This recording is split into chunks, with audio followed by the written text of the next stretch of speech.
Welcome to the International Heart Hotline. This is Dr. Bendover.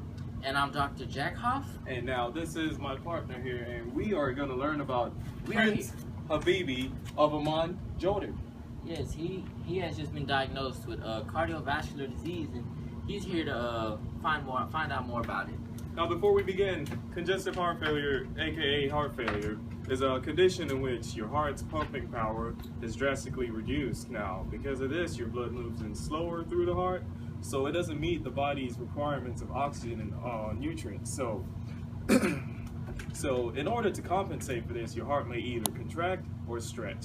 Now, either way, whatever it does, your heart is going to thicken, and when it thickens, it's going to start spilling out over to other cavities, and it's going to take up space. Now, when this happens, your kidneys are going to retain body fluid because your heart is not pumping fast enough because it's so thick, it's lost its volume. Now, congestive heart failure is caused by many things. For instance, coronary artery disease, if you've had a heart attack before, cardiomyopathy, high blood pressure, thyroid disease, diabetes, smoking, bad diet, genes, you name it, we got it. Now, the symptoms of congestive heart failure is congested lungs, fluid retention, dizziness, rapid inhalation, irregular heartbeats. And now there are two types. It could be either systolic, which means it's affected when your heart contracts, or diastolic, which means it's affected when your heart relaxes. Now, my partner, Dr. Jack Hoff, got the treatments right here on deck. So some treatments can change among patients with different heart diseases or problems. Some might just have to change their lifestyle or eat different, or just maybe as simple as just going to the gym for an hour each week. But some, it could be pretty severe, and they have to take different medications.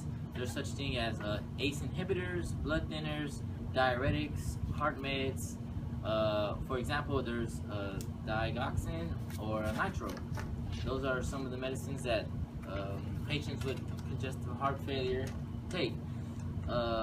And did you also know that heart disease is the #1 cause of death in the United States, causing more than 787 deaths just alone in 2011? So if you're still wondering why this is important to you, that should be your reason. Now that we've got the information out the way, we're going to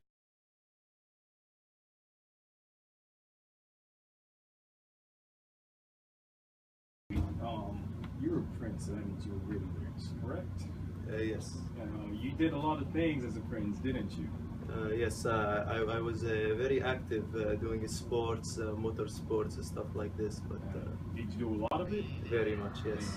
Everyday activities and etc. But when I have this disease, it's harder to breathe. So even walking, is so. Since you've been diagnosed with congestive heart failure, can you walk us through some of your difficulties living with that disease? Yes. For example, coughing. It feels like I have pneumonia sometimes because there is so much stuff in my lungs. So sometimes when I walk, I start breathing, but it's like I'm not getting enough oxygen in my blood because I forgot the way the nurse explained to me, but she said I'm not getting enough oxygen in your body. So we notice you're in a wheelchair. Is it due to the edema from all the fluid in your legs? Does it hurt when you walk? Yes, very much. It's not like a sharp pain, but it's more of like a soreness in a way. So, so how bad do you think this condition has affected your life? Very much. I mean, I even going out in the sun sometimes, my breathing gets slow because it's hot. So much of my time I spend indoors now. Well, good thing you made us doctors, because we're going to probably prescribe you with some ACE inhibitors, and you'll be good. All right. It was really nice talking to you. Hit my leg. Really nice. Hey, thank you very much. All right, Habibi. No problem. Thank you Your very bill will much. be Hey, $1 billion. You guys take it easy.